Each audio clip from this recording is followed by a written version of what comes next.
video demonstration on the OAI J500 VIS system. Its wavelength is 365 nanometers, it's a 405 nanometer. The split field optics here has two cameras that show the image on the monitors behind. This knob here splits the cameras apart.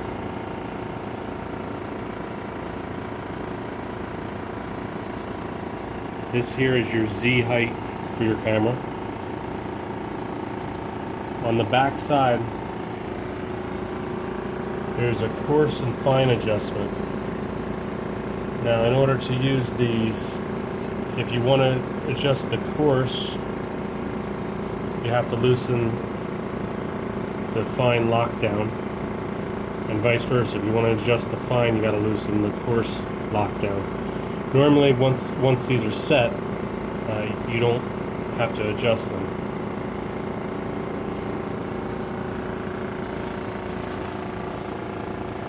In the front here, you have a handle. It has two switches on the back side. The top switch will move in the Y direction, and the bottom switch moves in the X direction. And they're locked down by vacuum. Moving down to the stage, you have your Y, X, and theta adjustments. And you also have your Z height it's basically your contact setup with a ball lock. So to set your contact, you would push in the ball lock and you would raise the stage until it makes contact, and what this does is self-level, and then you would release. Now, to do the adjustments here, you want to bring it back about 20 microns or 5 lines here on the indication. Now this will allow you to be able to make your alignment adjustments. So if you look at the screens here, you can see the wafer is moving underneath the mask lines, which are the white on the left. Now I don't have a mask and wafer combination that match,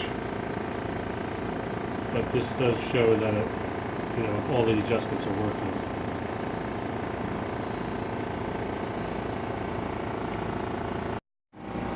Now on the cameras, once you have it coarse focus with this knob here, you can do a focus with each camera with these two adjustments here. You also have zoom just above those settings here that you can adjust.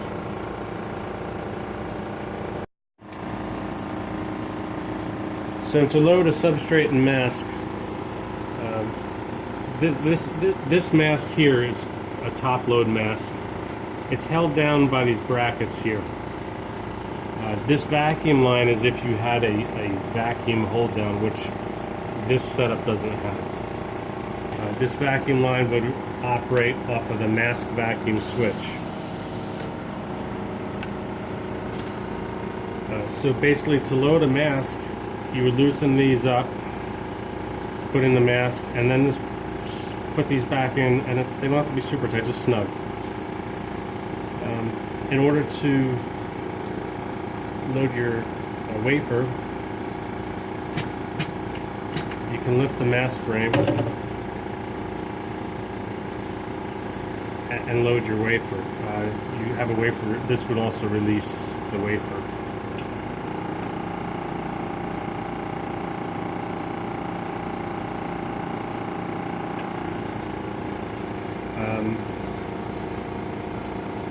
So once your wafer is loaded, you would hit substrate vacuum,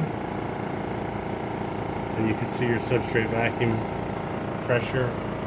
Actually, all the pressure indicators are here, vacuum and CDA.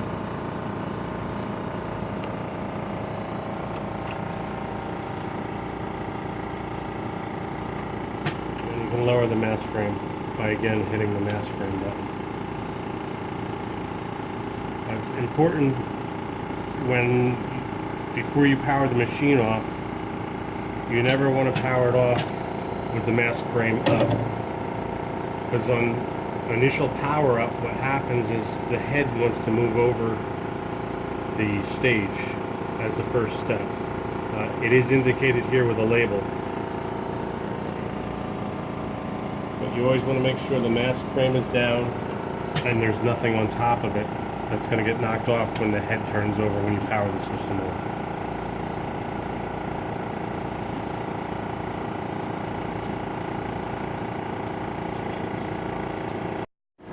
So now that your substrate and your mask are loaded, you would start by doing a self-level, which is releasing the ball lock,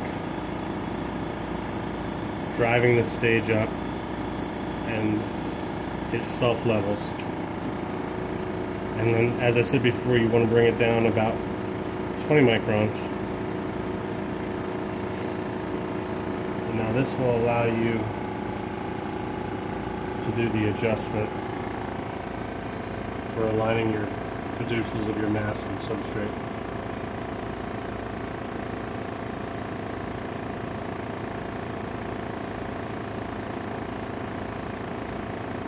After everything's aligned, you can come over here and hit contact, which is putting vacuum between your substrate and your mask. Now you can have soft contact and hard contact, and that's adjusted by this regulating valve here.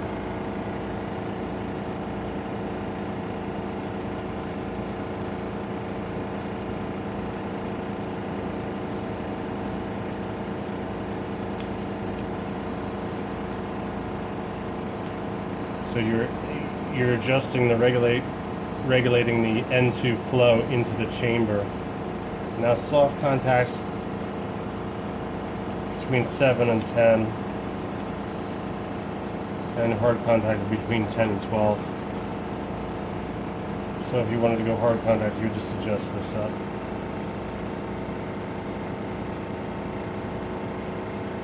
It's a 12. So now that everything's aligned, you want to proceed to the next step, which would be to expose the mask onto the wafer. For any reason, if you wanted to skip that step, you could come up here and hit skip.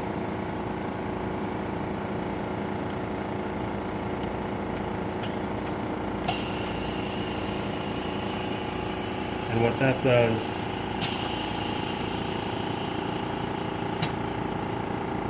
bring it back to this position.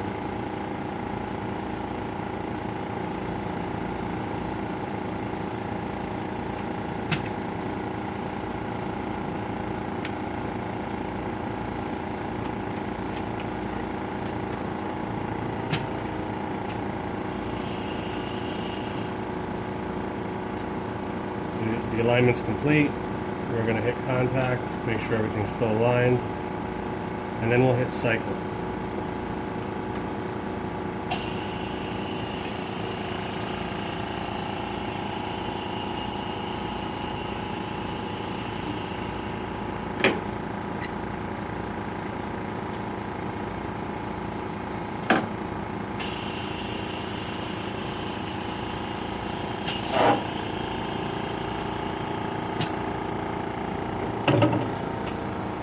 Now the exposure timer is in seconds, and you can change your exposure time just by pressing these buttons here.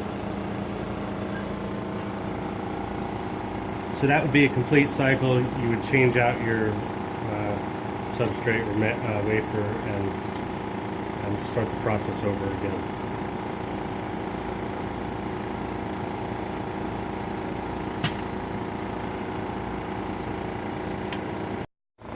This is the controls. It's PLC controlled to operate all your solenoid valves that operate the sequence above. Your solenoid valves are back behind here. Access to these valves are through the back.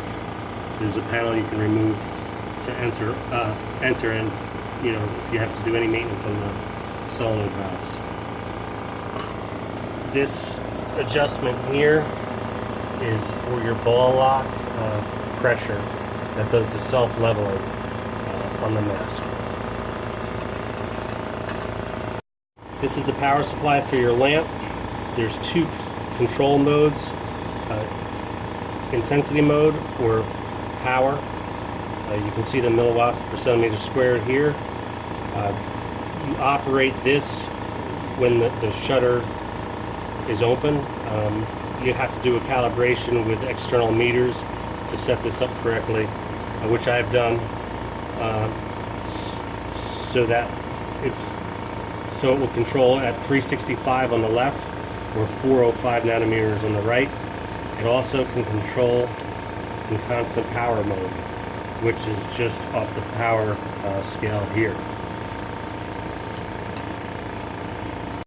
So right now when the unit's in this position, you can do exposure tests for setting up your lamp, adjustments and fine tuning. You would come here and hit exposure test. It opens the shutter.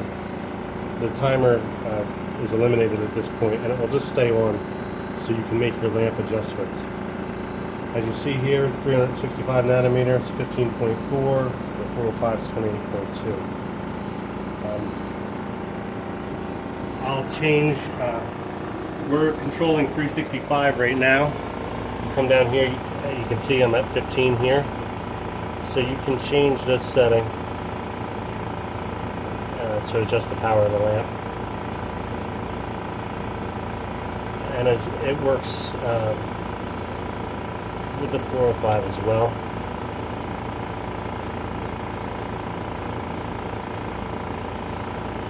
And then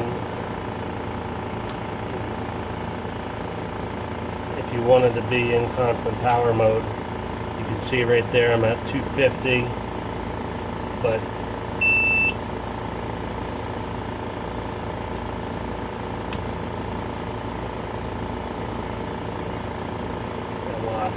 I'm at 250 and it's I'm sorry, I'm at 350 and it's a 350 watt lamp.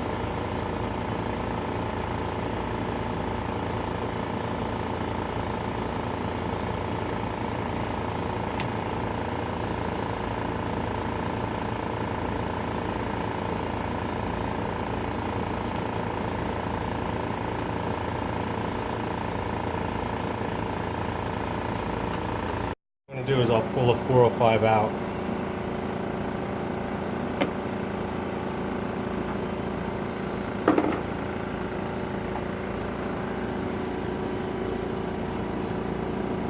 So that would be the center.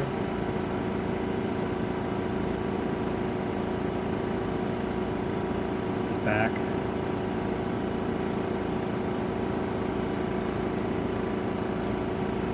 Front.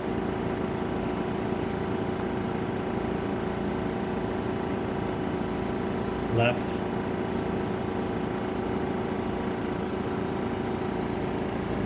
And the right. So as you can see, the lamp, the intensity is pretty uniform.